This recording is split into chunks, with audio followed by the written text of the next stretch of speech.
একদল লোক নির্বাচনকে প্রলম্বিত করে অরাজনৈতিক সরকার রেখে দিতে উৎসাহিত করেছিল বলে মন্তব্য করেছেন তথ্য ও সম্প্রচার মন্ত্রী জহিরুদ্দিন স্বপন। তিনি বলেন, প্রধান উপদেষ্টা শুরুতে নির্বাচনের ব্যাপারে দ্বিধান্বিত থাকলেও লন্ডন সফরের পর নির্বাচনের রোড ম্যাপ দেন, সেই অনুযায়ী নির্বাচন হয়। বিকেলে ঢাকা রিপোর্টার্স ইউনিটি মিলনায়তনে বেগম খালেদা জিয়া স্মৃতি সংসদের আলোচনা ও ইফতার মাহফিলে এসব কথাই বলেন তিনি। গ্লিটারের টুইন লেমন ও অ্যান্টিব্যাকটেরিয়াল ফর্মুলা বাসনকে চকচকে জীবাণুমুক্ত করে আমাদের দেয় গ্লিটার গ্যারান্টি।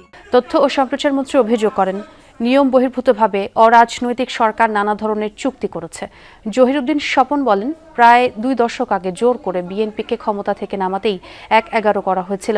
বিনা ভোট, রাতের ভোটের কারণে জনগণ আওয়ামী লীগ সরকারের ওপর বিক্ষুব্ধ ছিল বলে মন্তব্য করেন তিনি।